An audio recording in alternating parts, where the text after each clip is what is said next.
Stellen sie sich vollends vor, ein Palastartiges und Wesen von solcher Groß, das es ein eigens Kraftwerk benötigt, so opulent, dass die Möbel von Marie Antoinette St. Holland schmückten, so sorgfältig gestaltet, dass europäische Handwerker über den Atlantik verschifft wurden, nur sein Deck zu schnitzen, doch wird es kaum 3 Jahrzehnte nach seiner Fertigstellung systematisch abgerissen. Aus der Landschaft getilgt, als hat es nie existiert, hinterließ nur Fotografien.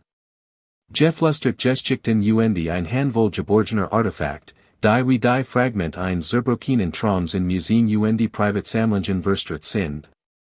Dies ist Whitemarsh Hall, das 147 Zimmer Denkmal der verschwenderischen Lebensstils der Gilded Age, das Edward Townsend Stotesbury, der Grand Old Man der Wall Street, aus Philadelphia, auf einem 120 Hektar großen, unberührten Grundstück in Pennsylvania errichten ließ.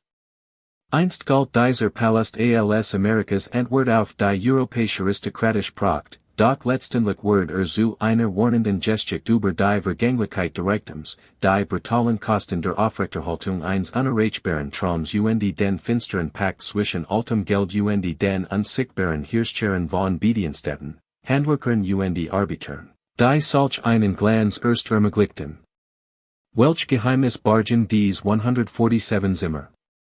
Welcher Preis wird gezahlt, nicht nur in Dollar, sondern auch in Menschenwert, verschwendetem Potenzial moralischen Kompromissen, dies glitzern Fassade zu erhalten?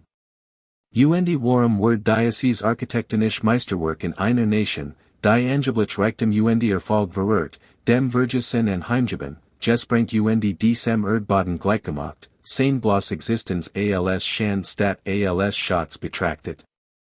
Die Geschichte von Whitemarsh Hall handelt nicht nur vom Aufstieg voll eines Herrenhauses, sie ist ein Spiegelbild der amerikanischen Urgeises selbst, der Soul unser Kunsten Traum als auch unser tiefsten Hütchelien widerspiegelt, ihr dunklen Wahrheiten zu verstehen, müssen wir zuerst den Mann verstehen, der ins Leben gerufen hat, einen Mann, dessen eigener Lebensweg die Versprechen Gefahren der amerikanischen Kapitalismus in seiner ungesugeltesten, rücksichtslosesten spektakularsten Form verkörpert.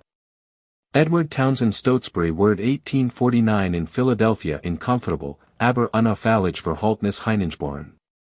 Sein Vater, ein Zuckerraffineriebesitzer, ging bankrott, als Edward erst 12 Jahre alt war.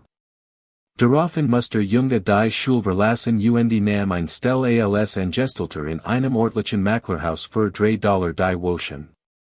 Dies war der Beginn einer siebzigjährigen Karriere im Finanzwesen, die zu einem der reichsten mächtigsten Bankiers der amerikanischen Geschichte machen sollte. Sein Name erlangt jedoch nie die Bekanntheit eines Morgan oder Rockefeller, des Stotesbury Vorzug, im Verborgenen zu agieren. War der ultimative Insider, der Gesellschaft Außenwelt, Eisenbahngesellschaft konsolidiert, Stahlimperien finanziert in Dutzenden von Aufsichtsräten saß. Bis in die 1920er Jahre hat ein Vermögen von schätzungsweise über $100 Millionen eingehaft, umgerechnet etwa 1,5 bis 2 Milliarden Dollar in heutiger Währung. Dennoch blieb stets unsicher in Bezug auf seinen sozialen Status blieb für immer der Self-Made-Man unter der erwerbten Aristokratie der Main Line. Sein erster mit Francis Butcher hielt über 3 Jahrzehnte bracht 3 Kinder hervor. Es war ein respectable Verbindung, die in der soliden gehobenen Mittelschicht Philadelphias verankert. Doch erst sein zweite im Alter von 63 Jahren sollte sein Leben verandern letztendlich zur Gründung von Whitemarsh Hall führen. Den 1912, nur ein Jahr nach Francis Todd, erriet Stotesbury Eva Roberts Cromwell, ein 22 Jahre jüngere Frau, ein Schönheit, die bereits von einem Ehemann geschieden einen anderen begraben hat, eine Frau, die nicht nur umwerfend aussah, sondern auch einen unbandigen sozialen Urgies, einen tadellisen Geschmack, den sich in ihren Jahren in Europa angenet hat, die absolut Überzeugung besaß, das Reichtum und Zerstörung verschwendeter Reichtum sei. Eva hat den europäischen Hachadel beobachtet, studiert, wie dieser Kunst und Architektur als Waffen sozialer Dominanz einsetzt, und sie Verstand intuitiv, was ihrem betagten Bankierigmen verborgen blieb, das man im brutalen Theater der Amerikanischen High Society, wo Altingesessin Knickerbockerfamilien noch immer auf Self-Made Millionär herabsahen. Wo die richtige Abstammung ben so viel sollt wie die Bilanz, mehr als Geld braucht, man braucht ein Bun, so prachtvols. Ambiente, das es acceptans Erzwang, Respekt einflost und der Weltwirkendet, das die Stotesburys angekommen waren, nicht als Bittsteller vor den Toren der Gesellschaft, sondern als ihr neuen Herren. Wollt Edward solches Monument wirklich, oder war in seinen fortgeschrittenen Jahren einfach nicht mehr in der Lage, dem Willen seiner schonen, geizigen Frau zu widerstehen, die ihm ein Zweitjugen gestient hat und ihm das Gefühl gab, siegreicher Kaiser und nicht alternder Bankier zu sein. Dies Frage verfolgt ihr Zeitgenossen und halt noch immer in den Trümmern ihres Traums weiter. Das Land, das Edward Stotesbury 1916, mitten im Ersten Weltkrieg, erwarb, war atemberaben Stuck Land mit sanften Hügeln, alten Waldern und idyllischen Wiesen in Springfield Township, Montgomery County, unweit der Stadtgrenzen von Philadelphia, aber weit genug entfernt. Ein aristokratisch Pufferzone zwischen dem industriellen Schmutz der Stadt und der exklusiven Welt der Landgüter zu schaffen. Dies lagen strategisch günstig entlang der Main Line, jenem goldenen Korridor der Reichtums, der Pennsylvania Railroad von Philadelphia westwärts folgt, wo die Biddles, Cadwalladers und ihr Altingesessin Familien ihr Landsitze hatten und wo nu Wirtschaftsmagnaten verzweifelt versuchten, sich ihren Platz in der Gesellschaft zu erkaufen. Doch die Stotesburys wollten sich nicht einfach nur deren beteiligen, sie beabsichtigten, die Gegend zu beherrschen, etwas so überwältigendes in Osmus und Pracht zu errichten, das Jeds und ihren Wiesen in der Main Line im Vergleich dazu wie bloßes Hauschenwerken ward. Daher beauftragt Edward das Architekturbüro von Horace Trumbauer, dem angesigtesten Gesellschaftsarchitekten Philadelphias. Trumbauer hat sich, obwohl nur ein Klasse besucht hat, die Sprache de Beaux-Arts-Klassizismus und de Französischen Schlossbaus so gründlich selbst beigebracht, dass zum gefragten Architekten für Plutokraten ward, die sich europäisch Grandeza wünschten. Hat bereits Linwood Hall für Peter A. B. Widener und the Elms für Edward Julius Berwind entworfen.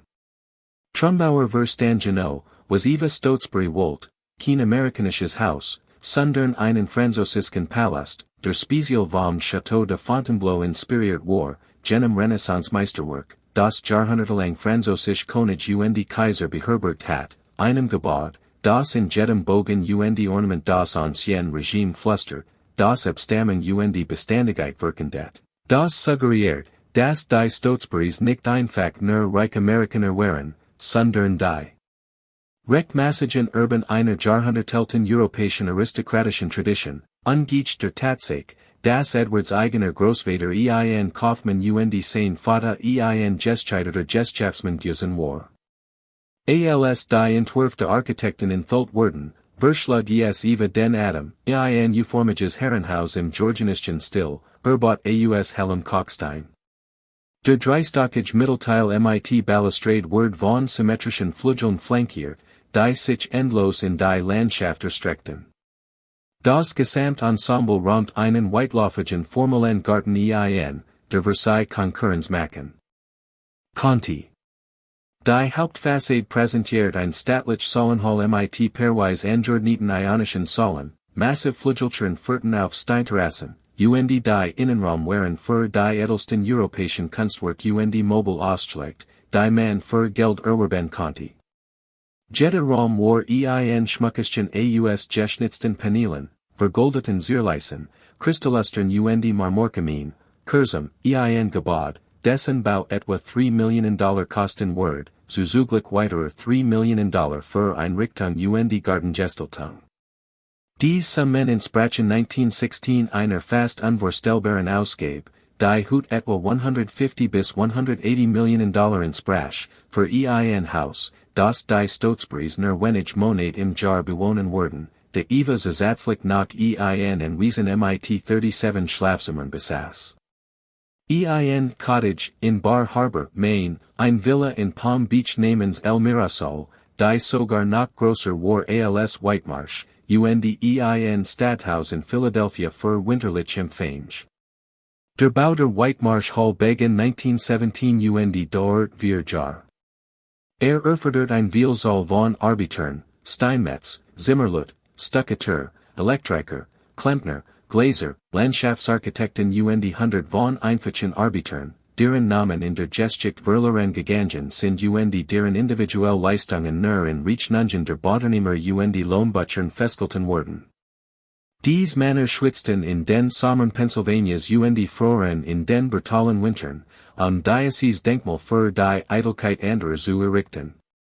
Viele von ihnen waren erst kürzlich eingewandt und bereit, für Lohn zu arbeiten, die in Amerika Geberin Handwerker abgelehnt hatten. So entstand eine brutale Hierarchie selbst innerhalb der Arbeiterklasse, in der italienisch Steinmetz einen entständigen Lohn verdienten, während irische Borbeiter genig verdienten, ihr Familien zu ernähren. Und unter ihnen allen standen die schwarzen Arbeiter, die schwerst und schmutzigst Arbeit für den niedrigsten Lohn verrichteten. Ihre Anwesenheit war unerlässlich, doch ihre Menschlichkeit blieb den Besitzern, die den fertigen Palast schließlich bewohnen wurden, verborgen. Das Ausmaß des Projekts war gültig, allein das Haupthaus umfasst 100.000 Quadratfuß, enthielt 147 Zimmer und erfordert die Ausschreibung eines kompletten Kellers, der selbst so groß war wie mehrere Normalhäuser. Dort standen massive Kohlkessel, 3 separate Kesselsystem waren nötig, das Gebäude zu beheizen, neben elektrischen Generatoren, Wasserpumpen und Kühlanlagen. Das mechanisch Herstück des Palasts war unter der Erde verborgen und wurde von Ingenieuren und Führerleuten betreut, die in wohlstanden Schichten arbeiteten, die System im Laufen zu halten. Sie bekamen die Glanzwahlen fest über ihren Kopfen nie zu sehen, aber ihre Arbeit war absolut unerlässlich, die Illusion müheloser Pracht aufrechtzuerhalten. Die Bostel entwickelt sich zu einer kleinen Stadt für sich, mit provisorischen Werkstätten, Materiallagerplätzen und sogar provisorischen Unterkünften für einige Arbeiter. Täglich treffen Güter sich mit Lieferungen von Kalkstein aus Indiana für die Außenwand, seltenen Marmorsorten aus Italien und Frankreich für die Fußboden und Säulen im Inneren, Mahagoni und aus Mittel und Südamerika für die Wandverkleidungen sowie Anzaligen Kissen mit Lukten, Beschlägen, Kunstglas und Dekorationselementen aus Europa den Eva Stotesbury akzeptiert nur authentisch europäische Materialien und Handwerkskunst. Sie bestand darauf, das amerikanische Produkt einfach zu grob, zu modern und zu wenig von der Patina der Geschichte besaßen, die der war aristokratisch Geschmack verlangt. Die von dem renommierten Landschaftsarchitekten Jacques Grieber entworfenen Garten waren ebenso ambitioniert und erforderten die Verpflanzung von Hunderten von alten Bäumen, einige Jahrhunderte alt, die auf Spezialwagen zum Standort transportiert wurden, die Schaffung geometrischer Parterres im französischen formellen Stil, die Installation von Marmorbrunnen und Statuen, die von italienischen Anwesen importiert wurden, den Bau eines riesigen Gewachskomplexes mit einer Fläche von 15.000 Quadratfuß, das ganz Jahr über Frischblumen, Orchideen, Rosen, Lilien und exotisch tropische Arten, zu liefern, und die Entwicklung eines aufwendigen Bewasserungssystems, das von einem eigens dafür gebauten Reservoir gespielt wird, der man sich nicht darauf verlassen konnte. Das genetisch Regen die perfekten smaragdgrünen Raisenflächen und Prasessen Hecken erhalten wird, die Eva verlangt, dies Fantasie einer kontrollierten Natur, die selbst eine Demonstration von Dominanz war, eine Erklärung, das sich sogar das Wetter dem Willen von Stotesbury bügen wird. Als Whitemarsh Hall 1921 endlich fertiggestellt wird, hat sich die Welt, die sie vorfand, dramatisch verändert. Der Erste Weltkrieg hat die alte europäische Adelsordnung zerschlagen, Dynastien gestürzt, Adelsfamilien in den Bankrott getrieben und den Begriff der erblichen Privilegs in den Augen vieler verdächtig gemacht. In Amerika setzten sich progressive Reformer für Arbeiterrecht ein, Frauen hatten das Wahlrecht erlangt, und immer mehr Stimmen stellten die Frage, ob solch massiver Privatreichtum in einer demokratischen Republik moralisch vertretbar sei. Doch all dies schien die Kalksteinmauern von Whitemarsh nicht zu durchdringen. Dort etabliert Eva Stotesbury ihren Hofstaat, als sei die Zeit in der Belle Epoque stehen geblieben. Sie lud die alten Familien Philadelphias, die New Yorker Gesellschaftselite, den europäischen Adel auf Amerikanische, Politiker, Industriell und sogar, bei seltenen, sorgfältig inszenierten Anlässen, Künstler und Intellektuell die dem, was sonst als bloß Prahlerei abgetan wordens where, kulturelle Legitimität verliehen konnten. Die Eingangsschau gab den Ton für alles Folgenden, hoc aufregender, zweistocker Raum, Getafeld mit Französischen Nussbaumholz, dessen Mittelpunkt ein praktisch Marmortreppe bildet, die sich in zwei Aufsteigen Loft teilt, beleuchtet von einem massiven Kristallluster, der einst in einem venezianischen Palazzo gehangen hat, die Wanda geschmückt mit flammischen Wandteppichen aus dem 16. Jahrhundert, die mythologisch Szenen darstellten, der Boden mit einem geometrischen Muster aus kontrastierenden Marmorsorten belegt, so praxis, dass die Handwerker 6 Monate für die Verlegung benötigten, und anderen Ndiein kamen aus geschnitztem Carrara Marmor, so groß, dass erwachsener Mann deren aufrecht stehen konnte. Gekrönt von einem Kaminsims mit einem Gemälde, das einem Schüler Tizian zugeschrieben wird, jedes Element sorgfältig ausgewählt, nicht Norwegian seiner Schönheit, sondern auch wegen seiner Herkunft, auf ein europäische aristokratische Abstammung verweisen zu können, durch Association Erbe zu Beansprechen, das die Stotesburys niemals von Geburten Beansprechen konnten.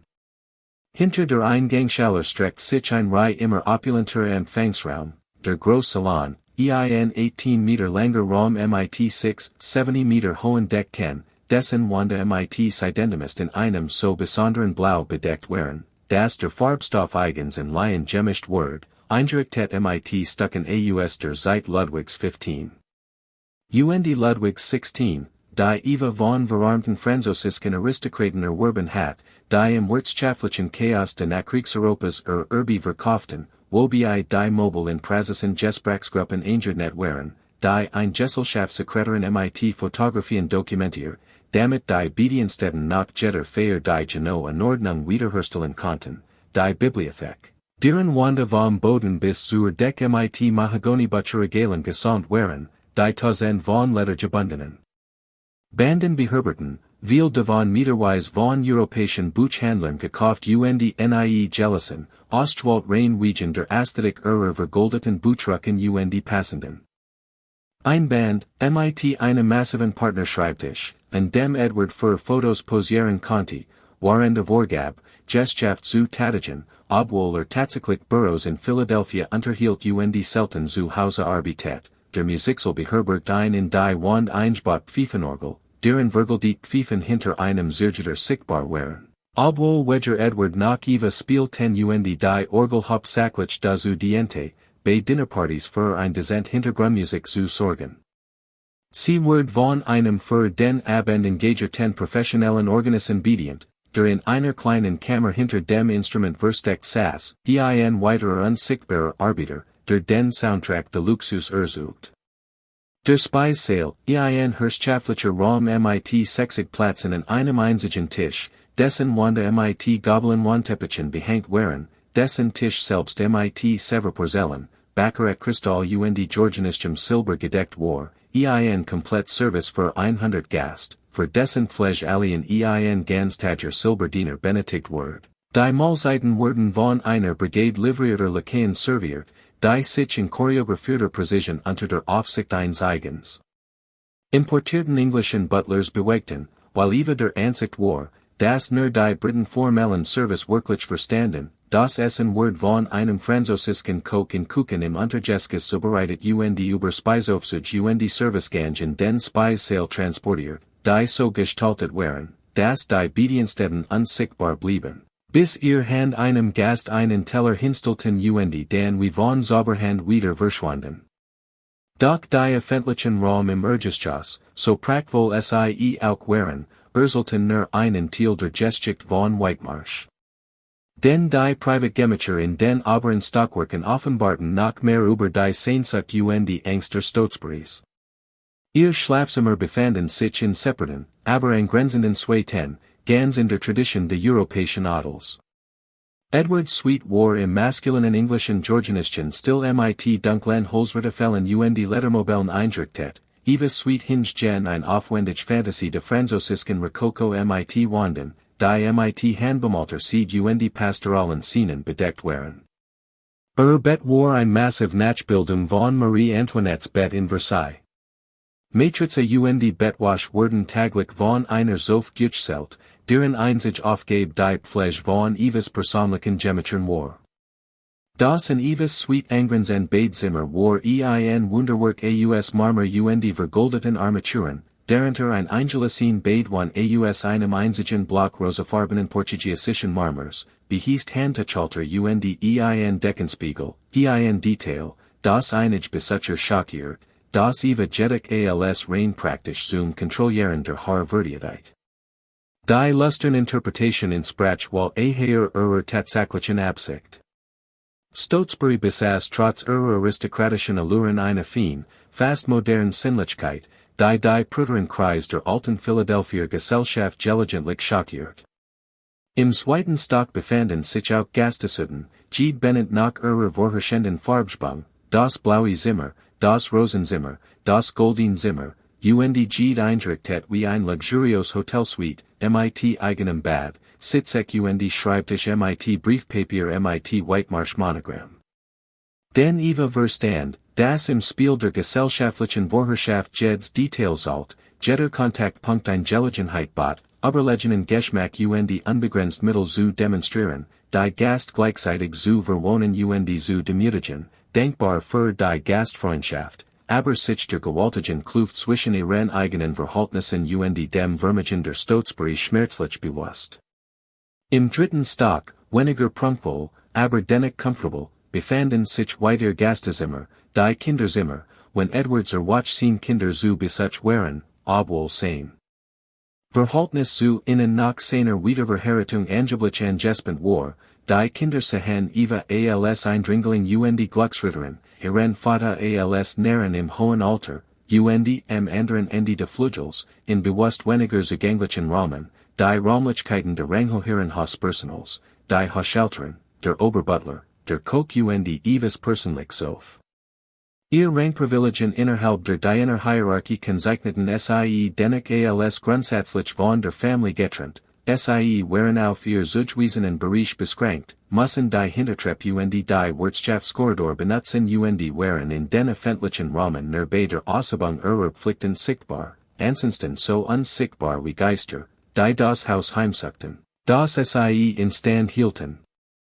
Den Whitemarsh Hall war trotz all seiner europäischen Attitude im Grand eine amerikanische Maschinerie, ein Unternehmen, das sich einzig und allein der Herstellung und die Aufrechterhaltung eines bestimmten Lebensstils verschrieben hat.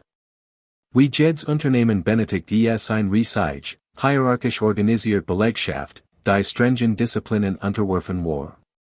Hier beginnt sich die Dunkelheit der Geschichte von Whitemarsh zu offenbaren, denn das Haus benötigt während der Saison, in der die Stotesburys dort wohnten, ein fests Personal von etwa 60 Personen, bei größeren Firmen stieg die Zahl auf über 100, ein kleine Armee von Bediensteten, deren Arbeit absolut unerlässlich war, deren Menschlichkeit aber systematisch verweigert wird.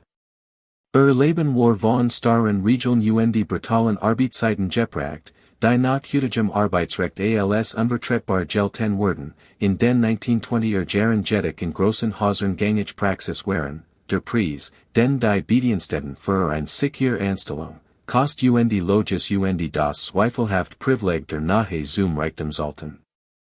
Die Dienstboten-Hierarchie in Whitemarsh war selbst ein komplexes Sozialsystem, mit dem Butler in der Spitze der männlichen Personals und der Haushälterin über den weiblichen Bediensteten, darunter die Lakaien, Kammerdiener und Unterbutler auf männlicher Seite und die Zofen, Stubenmädchen und Zimmermädchen auf weiblicher Seite, dann die Küchenbrigade unter dem Küchenchef, Hilfskoch, Spoelmatchen und Gemüsebereiter, und unter ihnen allen die unsichtbaren Arbeiter, die den Palast. Buchstäblich am Laufen hielten, die Kesselwärter, die ganz Nacht Kohl schaufelten, die Gärtner und Platzwart, die 300 Morgenland unabhängig vom Wetter pflegten, die Wascher, die Berge von Wasch in Waschwannen im Keller waschen, Beaver professionell Waschmasken und Gab, die Nachtwater, die das Gelande patrouillierten, die Hausmeister, die alles reparierten.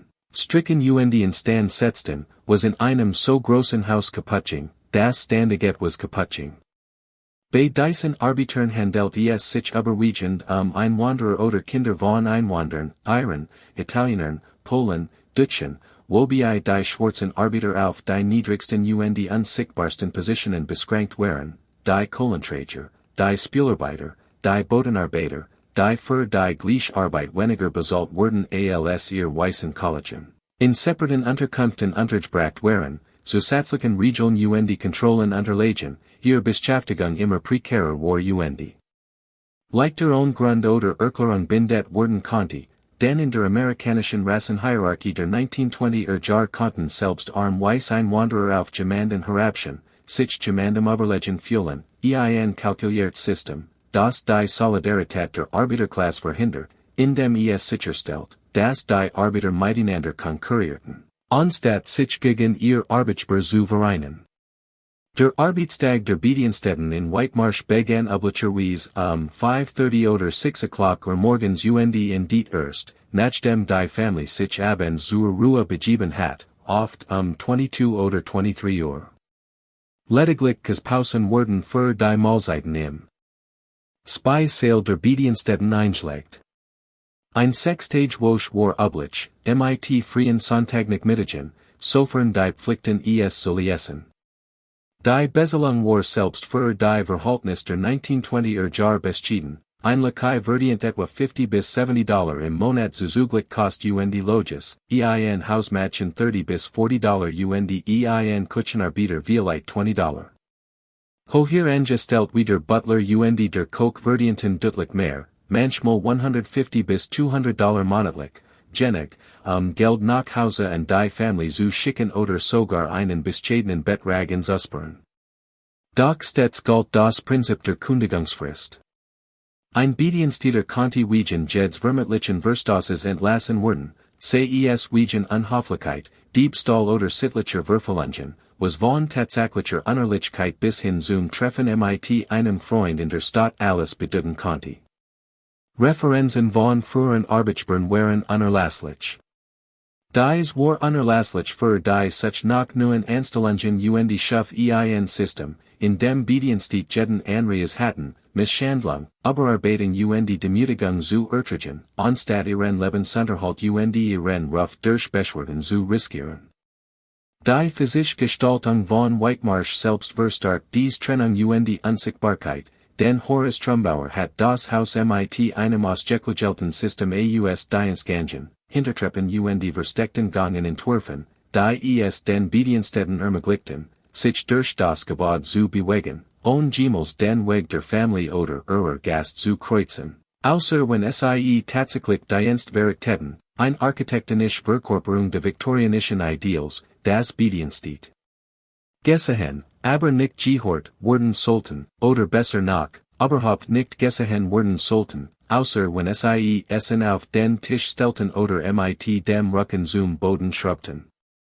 Die Menschen selbst werden aus dem Bewusstsein gedrückt, auf ihr Funktionen reduziert, durch das Haus entmenschlicht.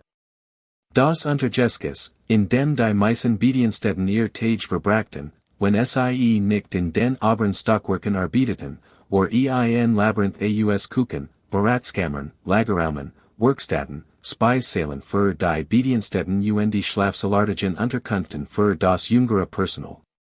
Es wird durch klein, hoch in den Wänden angebracht Fenster erhellt, die Deckken waren niedriger, die Oberflächen bestanden aus schlichtem Putz und Gestrichen im Bettern anstelle von Seidendemist und Marmor, die Temperatur war schlecht reguliert, im Sommer brütend heiß, im Winter zugig, der Lärm der Maschinen war allgegenwärtig.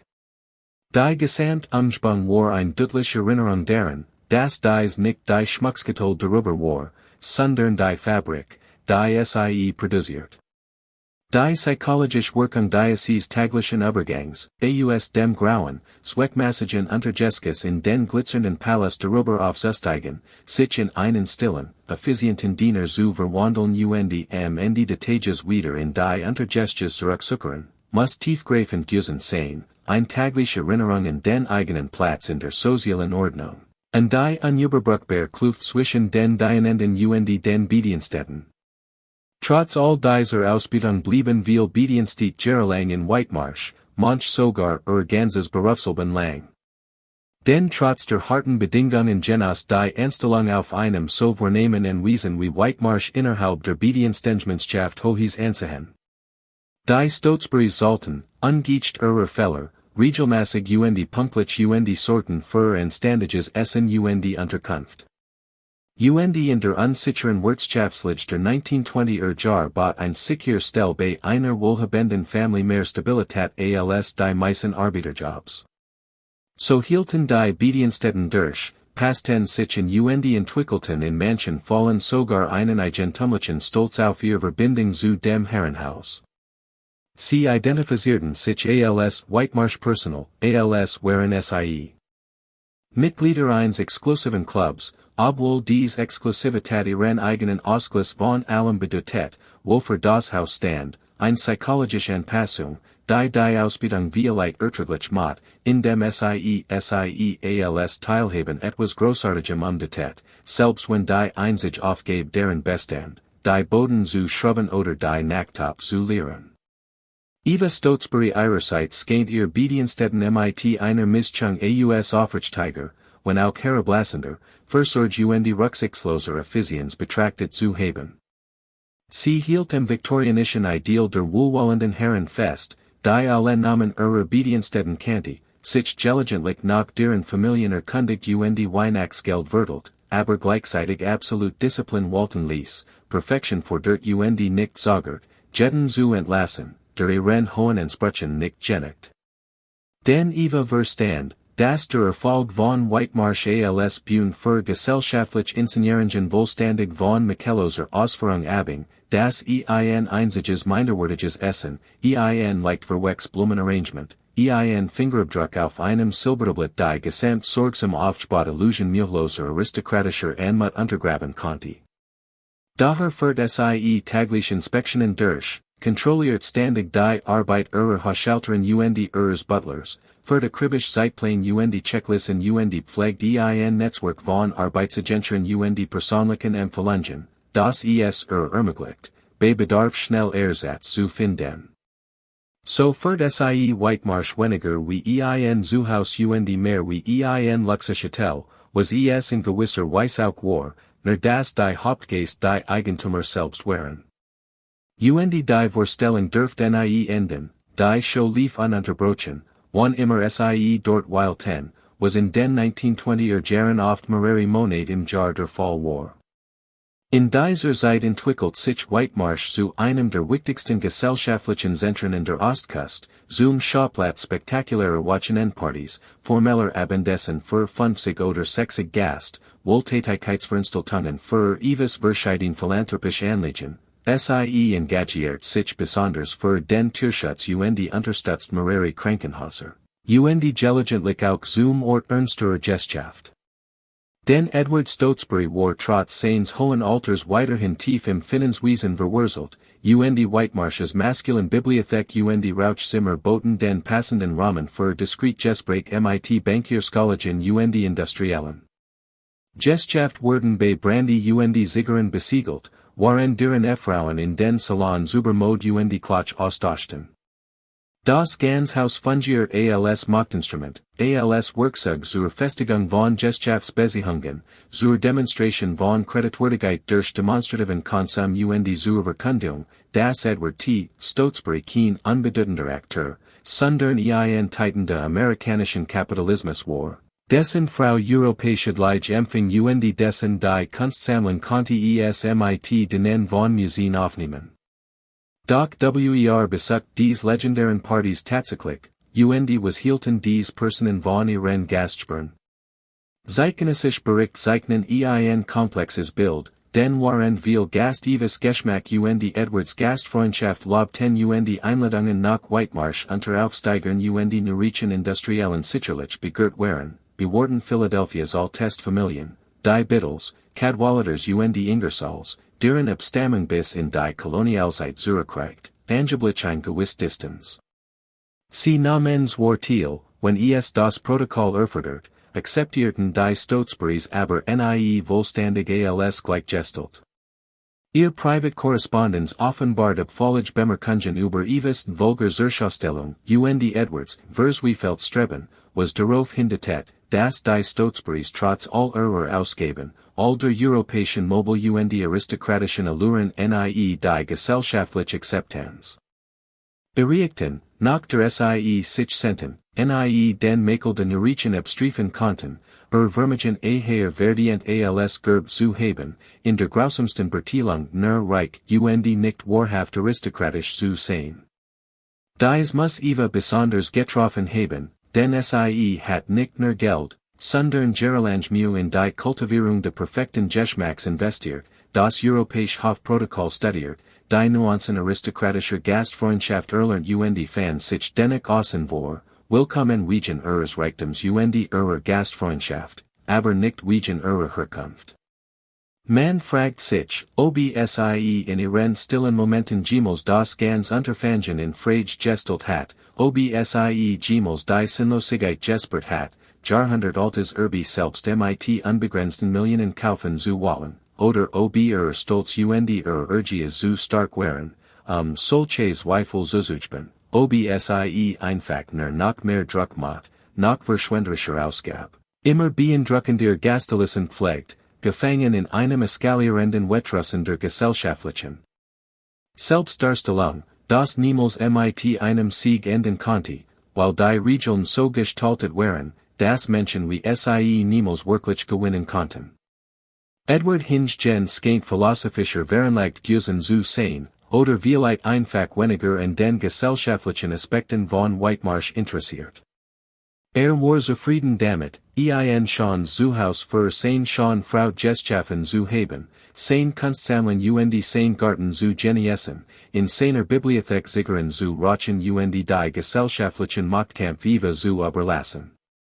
Dabei muss sich der Gerucht, der Herablassung und der Tatsache bewusst gewesen sein, dass wir ihn für einen verrückten alten Mann hielten, der von einer jüngeren Frau dominiert wird, die sein Vermögen für ihr eigenen Eitelkeitsprojekt ausgab, eine Darstellung, die einerseits ungerecht war, Eva war weit mehr als eine Trophenfrau. Sie besaß ein echtes ästhetisches Empfinden und beachtlich organisatorisch Fähigkeiten, andererseits aber auch teilweise stimmt, denn Edwards Reichtum finanziert Eva's Ambitionen. Als die Siebzeiger und später die Achzeiger erreicht, engagiert sich weniger im Geschaft und gab sich damit zufrieden, den Gentleman vom Land zu spielen, fest auszurichten, ohne sie zu dominieren, Eva die Inszenierung zu überlassen und dabei zu beobachten, ein williger Teilnehmer ihres Theaters.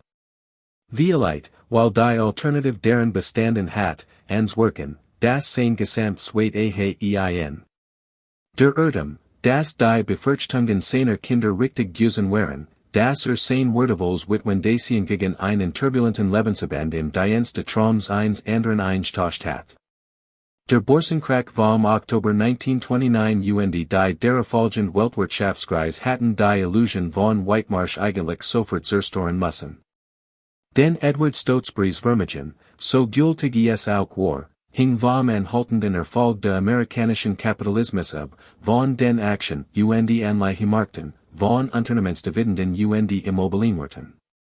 Als dies Markt spektakulär zusammenbrachen, Banken scheiterten, Unternehmen Konkurs anmeldeten und das Gesamtfinanzsystem am Rand des Zusammenbruchs zu stehen schien, sahen die Plutokraten der 1920er Jahre plötzlich Papiervermögen in Luft auflösen. Ihr hochverzinsten Wertpapier wertlos wurden und ihr vermutlich unerschütterlichen Positionen sich als gefahrlich hoch verschuldet entpuppten.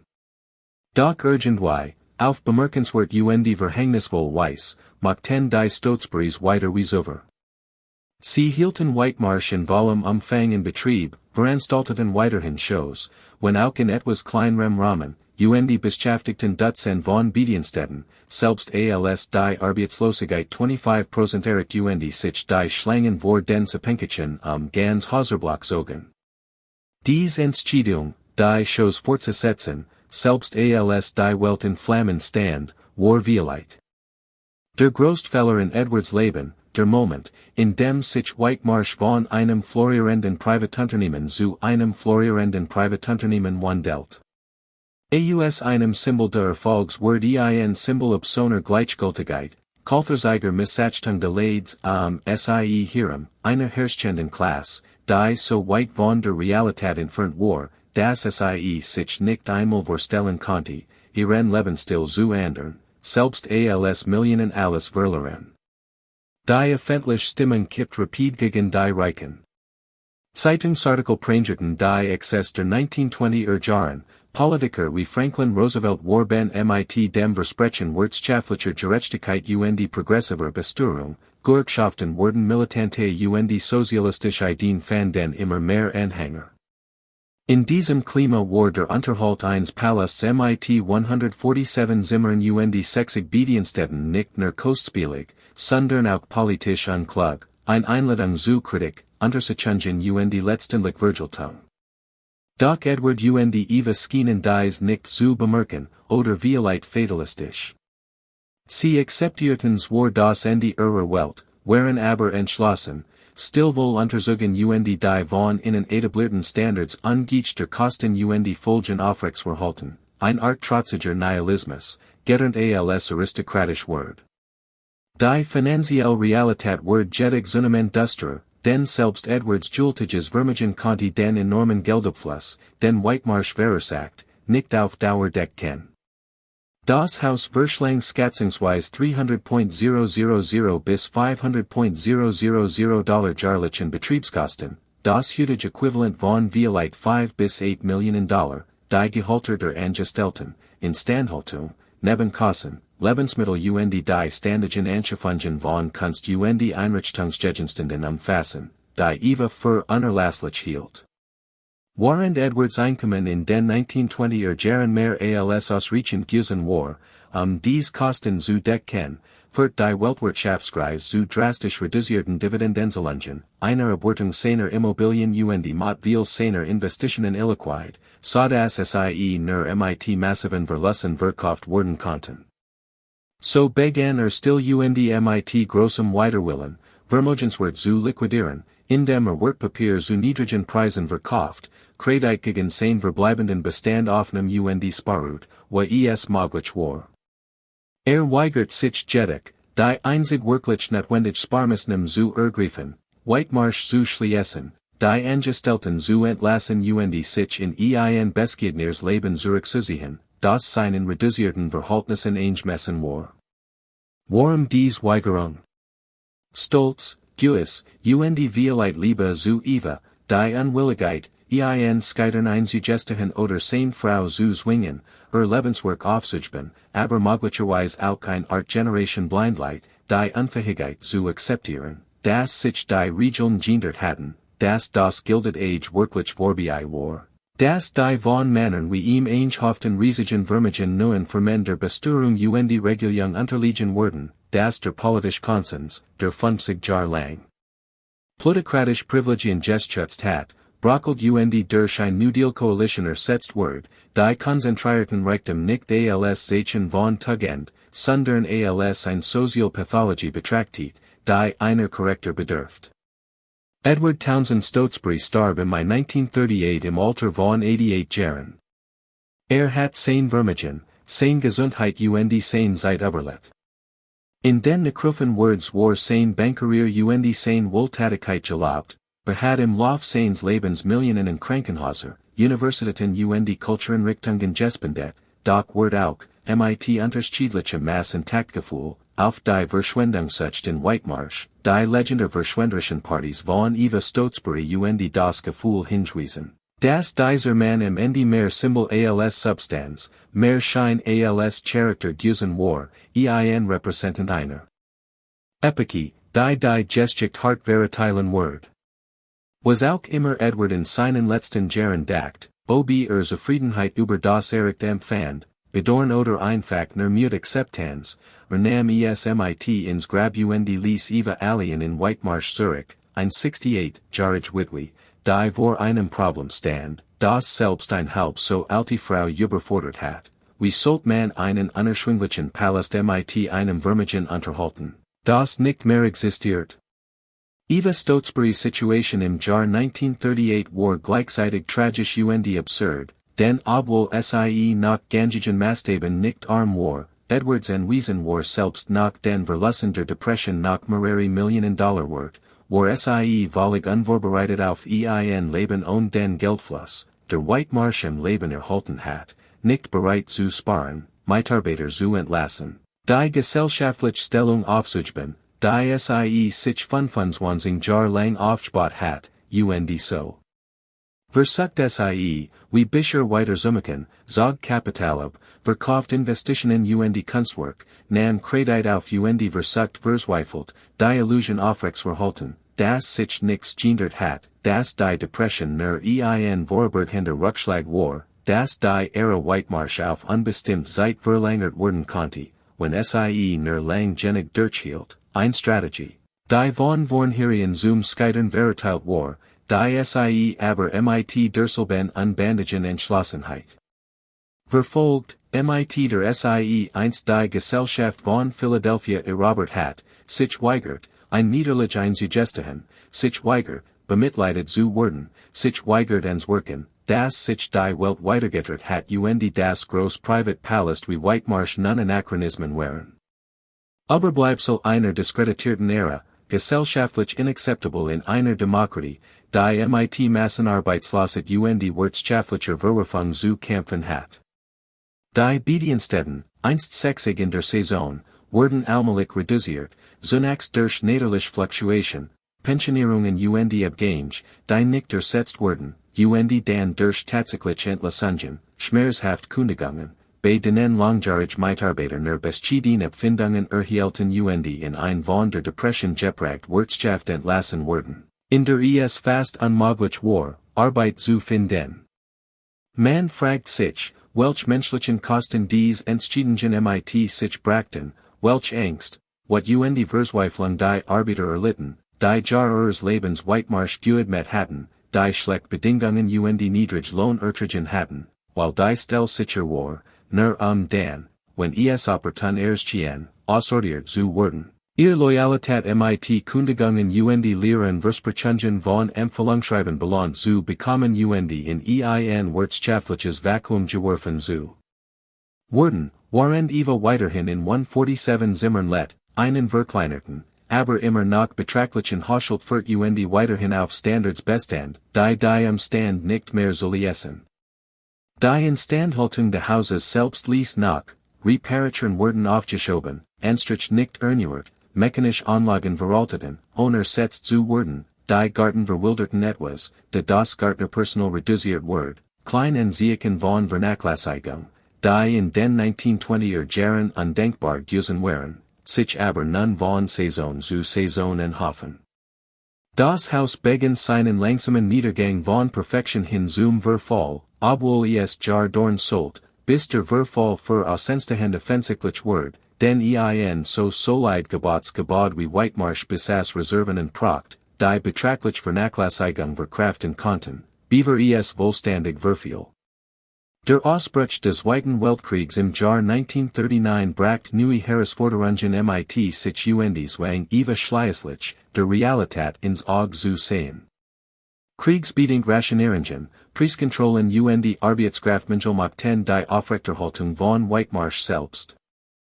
Verwohlhaben nahezu unmöglich, und viel verbliebenen Bediensteten verließen das Haus, besser bezahlt Jobs in der Rüstungsindustrie und Unternehmen, zum Militärdienst zu gehen oder einfach, weil der zunehmend verzweifelten Atmosphäre eines Hauses überdrüssig waren, dessen Ära eindeutig zu Ende gegangen war. Eva, inzwischen 70 Jahre alt und gesundheitlich angeschlagen, akzeptiert schließlich, dass nicht weitermachen konnte, dass nicht alle in eine Institution erhalten konnte, die Dutzend von Arbitern und unbegrenzt Ressourcen erfordert. Und so tat sie 1942 etwas, das einst undenkbar gewesen wäre, sie bot Whitemarsh der Regierung der Vereinigten Staaten zur Nutzung als Militärkrankenhaus oder Genesungsheim ein Geschenk, das zumindest das Gebäude erhalten und ihre Kapitulation einen patriotischen Anstrich geben wird, ein Möglichkeit. Die Niederlage als edels Opfer und nicht als Kleigliches Versagen darzustellen. Die Regierung lehnt jedoch ab, dass der Ansicht war, dass Whitemarsh's Grundriss, der für Unterhaltung und nicht für medizinische Versorgung konzipiert war, für die Nutzung als Krankenhaus ungeeignet sei und die Kosten für die Anpassung und den Betrieb den Wert der Spend übersteigen würden. Dies Abelnung muss für Eva vernichtend gewesen sein, denn sie bestätigt endgültig, dass Whitemarsh über seinen ursprünglichen, engen Zweck hinaus keinen Wert besaß, dass es nicht funktioniert oder angepasst werden konnte, dass es in grand nutzlos war, schon, nutzloses Denkmal einer vergangenen Zeit. Sie versucht, das Anwesen zu verkaufen, indem es bei Maklern inseriert und die Preis stetig senkt, von einem anfänglichen Angebotspreis von $1 Million, bereits ein massiver Verlust angesichts der $6 Millionen, die in Bau und Einrichtung investiert worden waren, bis hinunter zu $500,000, dann $300,000. Sie fand jedoch kein Käufer in einer Kriegswirtschaft, in der Privatpalast unverkauflich, nutzlos Prestigeobjekt waren, in der potenziell Käufer leicht ausrechnen konnten, dass selbst zu einem Schnäppchenpreis die laufenden Betriebskosten jeden und ein Crescensekurs Vermögen in den Ruin treiben würden, und in der solche Zerstellungen von reichtem Zunehmend als moralisch fragwürdig galten, als Bues für das Sozialversagen, das zum wirtschaftlichen Zusammenbruch und zum globalen Krieg geführt hat. Eva Stotesbury starb im April 1946 im Alter von 76 Jahren. Tod fand angesichts früheren Berühmtheit überraschend wenig Beachtung in der Presse, als hat die Welt bereits vergessen, sich schon neuen Berühmtheiten und neuen Skandalen zugewandt. Sie starb in ihrer Villa in Palm Beach, nicht in Whitemarsh. Berichten zufolge hat das Anwesen in Pennsylvania seit fast 2 Jahren nicht mehr besucht, unfähig oder unwillig, sich dem Verfall ihres großen Werks zu stellen, Jennys Monuments, das so viel von ihrem Leben, ihrem Geld, ihrem Urgies und ihrer Identität in Anspruch genommen hat. Sie sah es vor, sich daran zu erinnern, wie es in den goldenen 1920er Jahren gewesen war, anstatt sich dem zu stellen, was daraus geworden war. Whitemarsh Hall stand nach Evas Tod leer, verlassen von den Urban, die nix damit zu tun haben wollten. Sie betrachten es als Klotz mbn, als eine enorm Belastung, die Geld verstören, Versicherung und minimal Instandhaltung verschlang, Einnahmen zu generieren und unirkenbaren Nutzen. Fast ein Jahrzehnt lang verfiel das praktisch Haus. Vandalen schlugen Fenster und rissen Kupferrohr und Messingarmaturen ab, das Doch wird undeit, Wasserschäden breiteten sich in den oberen Stockwerken aus, die Garten verwilderten, und das gesamte Anwesen nahm ein gespenstisch, gotische Atmosphären, ein Denkmal für Hybris und Verschwendung. Einheimisch brachten ihr Kinder mit, durch die zerbrochenen Fenster auf die zerstört Pracht im Inneren zu blicken, auf den vom Wasserschäden aufgeschwulbten Balselboden, auf den rissigen und fleckigen Marmor der großen Treppe, auf die leeren Regale der Bibliothek. Mobile, Kunstwerk und alles Büglich waren vom Nachlassverwalter entfernt und für einen Bruchteil des Anschaffungspreises versteigert wordens. Das Haus war auf sein Geripp reduziert, auf sein Architektur und Ausstattung, und selbst dies verfielen rapid, für ein so komplexes Gebäude wie Whitemarsh Hall. Es ständiger Pflege bedurft und im Winter Wetter gehies nach das Doch repariert werden konnte, und auch niemand war, der das Wasser aus dem Keller pumpt oder zerbrochen Fenster flickt, beroberten Natur und Verfall den Palast rasch Zurich und machten in nicht nur leer, sondern ruiniert, nicht nur unbewohnt, sondern grundlegend beschädigt, so stark, dass eine Restaurierung unmöglich war. 1948 fand den die Stotesbury Urban endlich einen Käufer, nicht für das Haus, das mittlerweile allgemein als Wortlos galt, außer vielleicht für die Restaurierung, sondern für das Land, die 300 Hektar immer wertvoller were dens worsted Grundstück, das sich für den Nachkriegsbauboom in Dutzend von Baugrundstücken aufteilen ließ. Der Käufer, ein Bautriger namens Matthew H. McCloskey, zahlt etwa $100,000 für das gesamte Anwesen, ein Summe, die im Vergleich zur sprunglichen Investition so absurd niedrig war, dass sie fast schon tragisch war. McCloskeys Absichten waren von Anfang klar, das Haus abreißen, alles brauchbar verwerten, das Land parzellieren, Mittelklasshäuser in den verworten bauen von der Umwandlung von Stotesburys aristokratischer Fantasie in demokratische Realität profitieren, von einem 147 Zimmerpalast in 63 Zimmerhäuser für Heinkeren Veteranen ihr Familien. Ein poetisch Umkehrung, die Sozialreformer der Depressionszeit begrüßt hatten. Die buchstäbliche Zerstörung der plutokratischen Überflusses, Platz für ein bürgerliches häusliches Leben zu schaffen, der Amerikanische Traum ersetzt die Amerikanische Illusion. Der Abriss von Whitemarsh Hall begann 1948 dauert fast 2 Jahre, denn ein Gebäude von solch massiver Bord gab den Abrissmannschaften nicht so leicht nach, 10 Mauern aus Indiana Kalkstein waren stellenweise einen Meter dick, 10 Stahlgerüst war für Jahrhunderte ausgelegt, 10 Fundamente reichten tief in den Felsuntergrund Pennsylvanias. So erfordert der Abriss nicht nur Abrissbirnen, sondern auch Sprengstoff, sorgfältig platziert la Dungeon, die Mauerabschnitt kontrolliert zum Einsters brachten kilometerweit sichtbar Staubwolken ersehen. Horrbar Explosionen ließen die Fenster in den nahegelegenen Städten erzittern lockten Scharen von Zuschauern, die Zerstörung mittelben wollten, darunter himmlische Bediensteht, Nachbarn, die sich über die Inszenierung in Stotesbury geirrt hatten, einfach nur neugierig einheimisch, die das Ende einer Ära mittelben wollten. Die Scene hat etwas Apokalyptisches, dieser Palast, der so beständig, so solid, so in seiner Kalksteinpracht geworkt hat, war in einer Reihe von Explosionen zu Schutt Asche geworden. Der Staub legt sich gab leer Raum frei, wo einst Zimmer Güsen waren, wo Menschen Gillette, gearbeitet, sich unterhalten Gelatin hatten. Alles wird ausgelöscht, als hat es nie existiert, was die Sprengstoff nicht zerstorten, demontierten die Bergungsmannschaften entfernten Marmorkamin, geschnitzt Holzwerte Fällen, Bronzecheren, Lukten, Eisenbeschlich, alles, was ein Handler für architektonisch Bergungsgüter verkauft worden konnte, die dies Fragment wiederum an der Wohlhabend Hausbesitzer, an Linienrichter, an Museum verkauften, so das Hut Teil von Whitemarsh über das ganz Land verstrahlt sind, ein.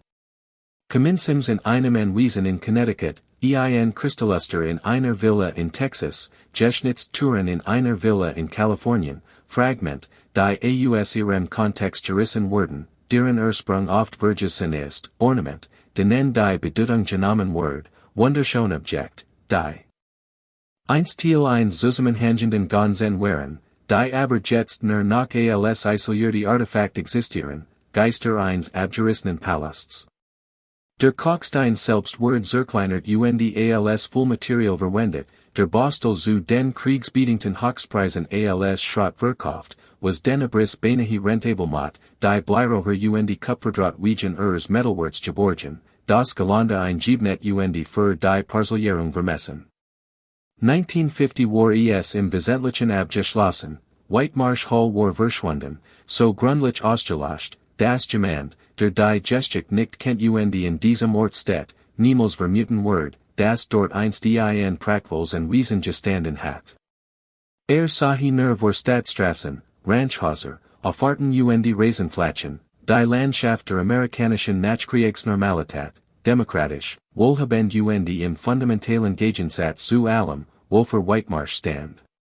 Warum wird Whitemarsh abgerissen, wo doch so viel andere Anwesen aus dem Gilded Age erhalten blieben, wo die Vanderbilt-Villen in Newport zu Museen wurden, Henry Clay Fricks New Yorker Residenz zu einer berühmten Kunstgalerie funktioniert wird unselige Palast im europäischen Stil zu Schulen, Hotels, Firmenzentralen oder Veranstaltungsorten umgebaut wurden. Die Antwort enthüllt die dunkelste Wahrheit der Whitemarsh Geschichte, das endgültige Teil über Edwards und Eves Traum, Whitemarsh wurde abgerissen, weil es niemand haben wollte, weil es über seinen ursprünglichen Zweck hinaus keinen Wert besaß, weil es zu groß für den praktischen Gebrauch, zu teuer im Betrieb, in seinen gesellschaftlichen Ansichten zu veraltet. Zu sehr von seiner Geschichte geprägt und zu eng mit einer diskreditierten Ära verbunden war, als das es sich gelernt hat, es zu erhalten, selbst kostenlos. Anders als die Vanderbilten Wiesen, die architektonische Besonderheiten und historische Bedeutung mit prominenten Familiennamen verbanden, wurde Whitemarsh von einem kompetenten, aber nicht bonverstehenden Architekten in einem abgeleiteten Stil entworfen, der europäische Vorbilder imitiert, ohne etwas Originelles hinzuzufügen, eine gekannte Kopie, aber kein Meisterwerk. Im Gegensatz zu Frick's Villa war Whitemarsh's Kunstsammlung zerstört worden, von Eva in ihren verzweifelten letzten Jahren und dann nach ihrem Tod vom Nachlassverwalter verkauft, so dass ein leer Hall und den kulturellen Inhalt zurück blieb, der ein Nutzung als Museum gerechtfertigt hat. Anders als en Wiesen, die institutionell Koffer van den Universitäten, Religiosorganisationen, Stiftungen, besaß Whitemarsh kein niederliche Anhängerschaft, kein Alumnitro, kein Unterstützung durch ein Confession und kein philanthropische Mission, es zu urban. Die Stotesburys hatten trotz ihres Reichtums Wedger Universitäten gegründet nach Krankenhäuser ausgestattet, die das en Wiesen als Campus hatten nutzen können. Sie hatten kein dauerhaften Institutionen geschaffen, die ihre Vermögnis hatten bewahren können. Sie hatten ihre Vermögen für Konsum statt für Schöpfung, für Repräsentation statt für Stiftungen ausgegeben. Alssie Starben, Starbauker Denkmal mit innen, und tiefer Wurzeln als ihr eigens Leben, und Bedeutung jenseits ihrer eigenen Ambitionen. Der Abriss von Whitemarsh war kein Unfall und kein Tragödie im kosmischen Sinn. Es war die unausweichlich Folge des Boss eines Hauses, dessen einziger Zweck deren Bestand, zu beeindrucken, dessen einzige Funktion deren Bestand, Reichtum zu demonstrieren, dessen einzige Bedeutung in einem spezifischen sozialen Wettbewerb lag, der mit dem Tod oder Bankrott der Konkurrenten und ein Halls, sinnloses Bauwerk hinterließ, so Hall und zwecklos wie ein Theaterculus. Aus dem richtigen Winkel und bei optimaler Beleuchtung prachtvoll, aber bei genorem Hinsehen oder von hinten betrachtet als Täuschung entlarvt. Welch Lehren bietet die Geschichte von Whitemarsh, welch dunklen Wahrheiten offenbart sie über amerikanischen Reichtum und Urgies, über die Kosten der Ungleichheit und den moralischen Bankrott der Wert der Gilded Age.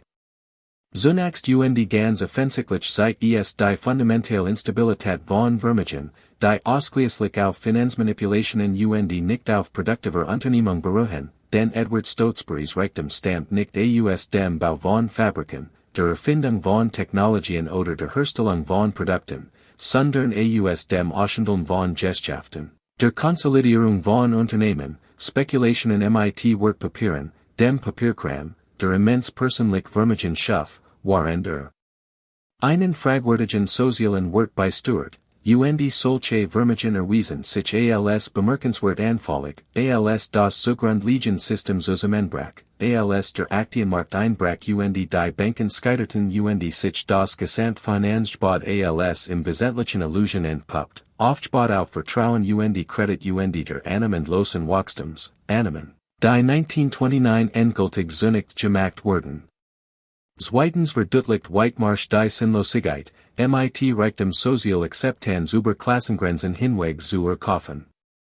Denn trotz Millioneninvestitionen und jahrzehntelange Anstrengungen erreichten die Stotesburys nie die uneingeschränkte Anerkennung, nach der sich in der alten Gesellschaft Philadelphia senten.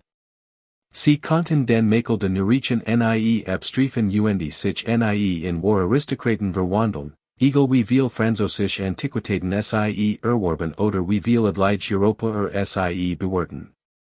Den Aristokratie, ungeacht ihrer Fälle, beruht im Kern auf verrückter Stellung, auf Abstammung, und jahrhundertelang eingehofften Privilegien, die per Definition nicht von einer einzigen Generation von Aufsteigern erworben werden können. Die Amerikanische Gesellschaft hat trotz all ihrer demokratischen Rhetorik stets in formell Mechanismen zur Aufrechterhaltung von Staatshierarchien bewahrt, sicherzustellen, dass die wirklich reichen alten Familien von den lediglich wohlhabenden neuen Unterschieden bleiben, ein besonders grausame Form des Snobismus, die es Menschen erlaubt, auf Wortel stolz zu sein, die sie sich nicht verdient haben, während sie diejenigen verachten, deren Reichtum zumindest eine Form von Leistung darstellt, sie auch moralisch fragwürdig.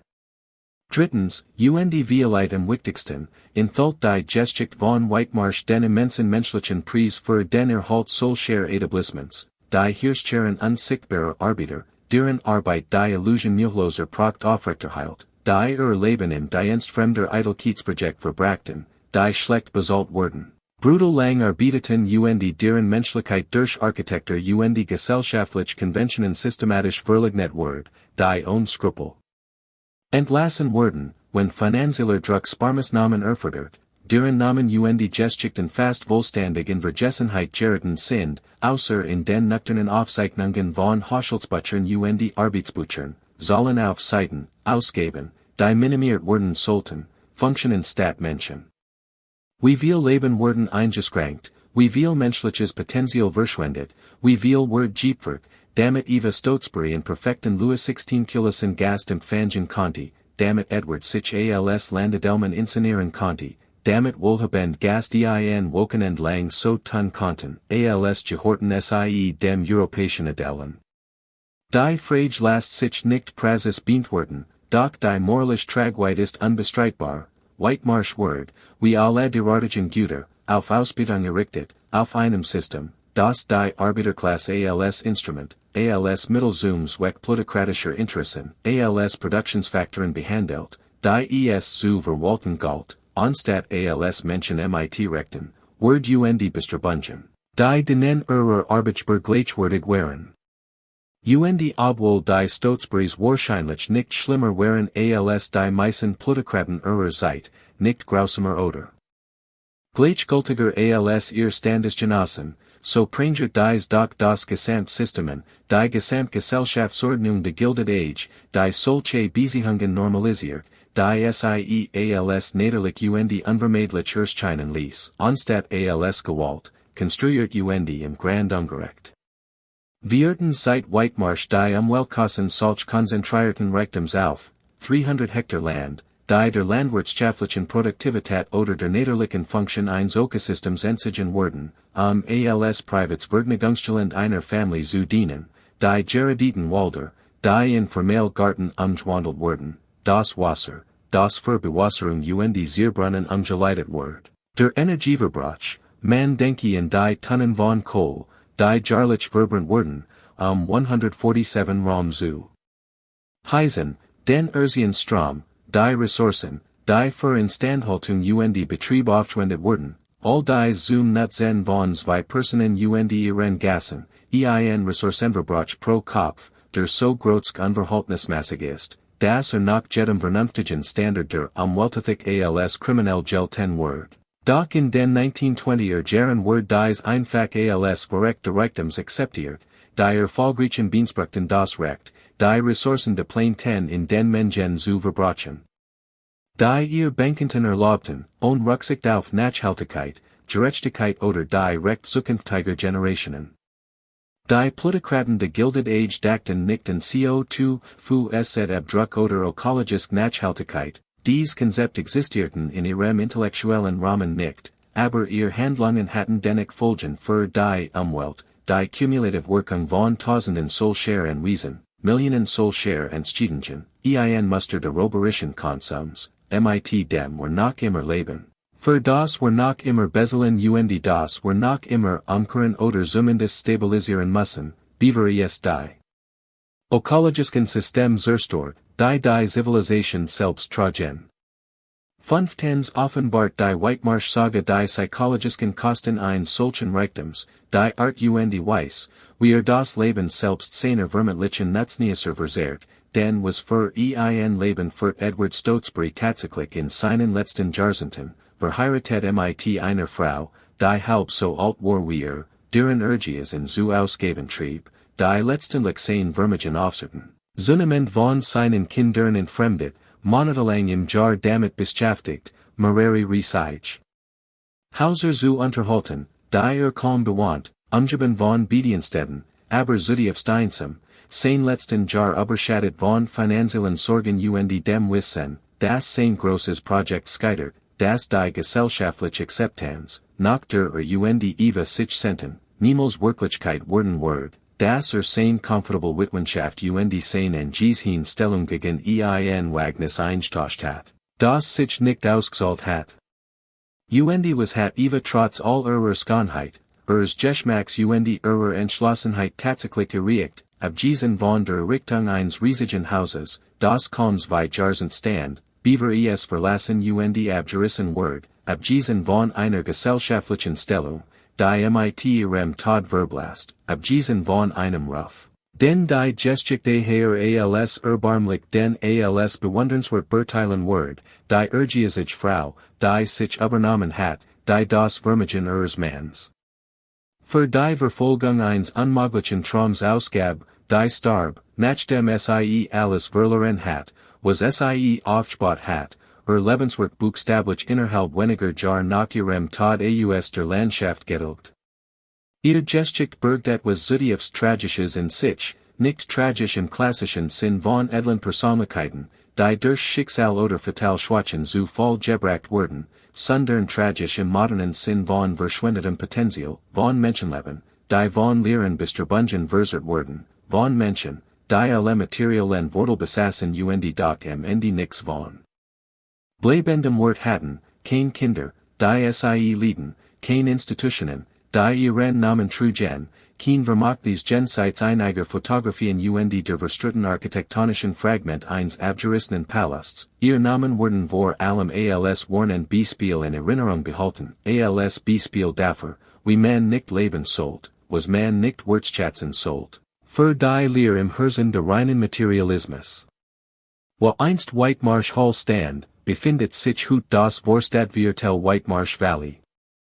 Der Name selbst wirkt wie ein Hoch von Geist, ein schwaches Echo dessen, was einst dort stand. Die Straßen sind gesäumt von comfortablen Mittelklasshäusern aus den 1950er und 60er Jahren, Ranchhäuser und Split-Level-Häuser mit kleinen Garten, in denen Jules ein Family let. Kinder spielen auf dem Rasen, Autos stehen in den Einfahrten, die alltäglich, unordentlich, völlig normal Landschaft der amerikanischen Vorstadtlerbens. Kein Schild, kein Gedenktafel, kein Hinweis darauf, dass dieses Viertel einst ein einziges Anwesen war, dass Edward und Eva Stotesbury einst über dies ganz Landschaft herrschten, dass Hirschscheren von Bediensteten hier einst schafften, einen unmöglichen Perfektionsstandard aufrechtzuerhalten, dass sich einige der großen gesellschaftlichen Dramen der Gilded Age in Roman abspielten, die es nicht mehr gibt.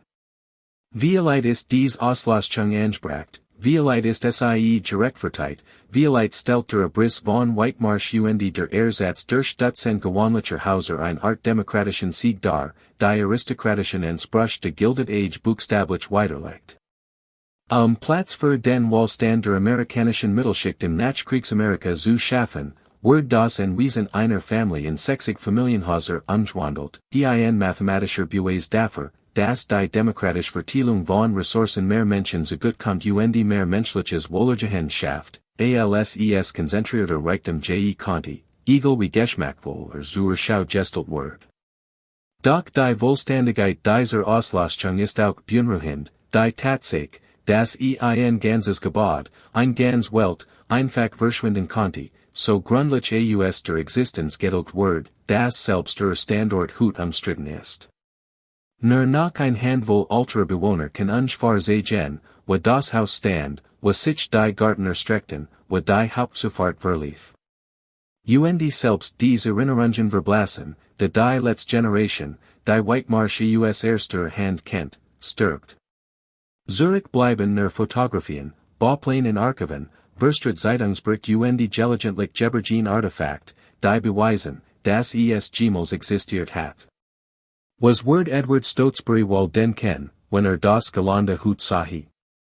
120 Hektar großes Anwesen in Baugrundstück aufgeteilt, sein Marmorhallen durch Ranchhäuser ersetzt, sein Formeland Garten nun mit Schaukeln und Oberdischen Pools ausgestattet, sein Zufahrt zur Stotesbury Lane, deren Name zu einer gewöhnlichen Vorstadtadresse reduziert wird, einstigen Prokt berat. Where Erfreut, das wenigstens ein Teil der Erinnerung fortlet, oder entsetzt über die Transformation, über die Demokratisierung seines Privatbesitzes. Und Eva, die so viel von sich selbst in Whitemarsh investiert hat, die ESALS Meisterwerk, hieran en Spruch auf Unsterblichkeit ansa, die Glot, etwas zu schaffen, das Jahrhunderte überdauern und zu einem amerikanischen Kulturdenkmal werden wird, was wird sie wohl von seinem Abriss halten, von seiner Ersetzung durch Wohnsiedlungen, von der Tatsache, dass Gesamts Lebenswerk weniger als 30 Jahre überdauert, beaver ausgelöscht wird, das man sich, wenn man sich überhaupten. Sie erinnert, nicht als Trendsetterin oder Kulturfigur, sondern als Symbol für den Exzess de goldenen Zeitalters, für verschwenderischen Konsum, für fehlgeleitete Prioritäten. Die Fragen bleiben unbeantwortbar, die Toten haben kein Meinung zu den Gegenwärtigen Umständen, doch sie spuken dennoch in diesem Ort hierum, geisterhaft Erscheinungen, die über einer Landschaft verweilen, die sie Vergessene hat. Und Vielheit ist die Vergessene die letzt, dunkelst Wahrheit der Geschichte von Whitemarsh, das selbst immense Reichtum, selbst architektonisch Prokt, selbst die entschlossensten Bemühungen, ein Blebens Vermagnis zu schaffen, letztlich machtlos sind gegenüber Zeit und gesellschaftlichem Wandel, das was eine Generation in der Gewissheit seiner Beständigkeit errichtet, die nächst Ruhe zerstören kann, das nichts, kein Vermögen, kein Palast, kein Sorgsam gepflegt. Gesellschaftliche Stellung, wirklich sicher, wirklich beständig, wirklich jenseits de historischen Erteils und de materiellen Verfalls ist, und das die einzigen Vermagnis, die Bestand haben, Jean sind, die auf etwas substanziellerem als Stein und mortal, bedeutungsvollerem als gesellschaftlicher Zerstörung, wertvollerem als der flüchtigen Bewunderung der gleichaltrigen Beruhen. Vermagnis von Ideen, Institutionen, menschlichen Beziehungen und moralischen Entscheidungen, die unabhängig von physischen Denkmälern durch die Zeit wirken, Vermagnis, die Stotesburys trotz all ihres Reichtums und Urgeises irgendwie nicht schaffen konnten und die nur die düstere Geschichte hinterließen. Whitemarsh Hall, en Wiesen mit 147 Zimmern, warnt vor den verführerischen Gefahren, Reichtum mit Wert, Prunk mit Leistung und Besitz mit Shin zu verwechseln. Die neue Generation von Aufsteigern schenkt dies Warnung zu ignorieren und errichtet in neuer Form dieselben leeren Palast, verfolgt dieselben sinnlosen sozialen Wettstreit und begeht dieselben tragischen Fehler. Als konnten wir nicht anders, als die Muster zu wiederholen, die Geschichte bereits verurteilt und für unzureichend befunden hat. Als waren die dunklen Wahrheiten, die der Abriss von Whitemarsh enthüllt, zu schmerzhaft, sie wollen zu akzeptieren, zu bedrohlich für unsere eigenen Ambitionen und Wünsche.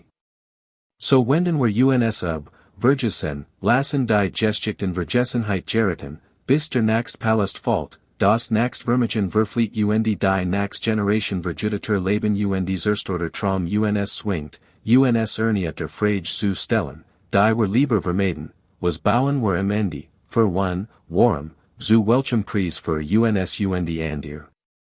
Und wird all das noch ein Rolle spielen, wenn unsere Zeit gekommen ist, in die Geschichte einzigen, bertelt, erinnert oder Vergessene zu werden, zu uns selbst zu werden.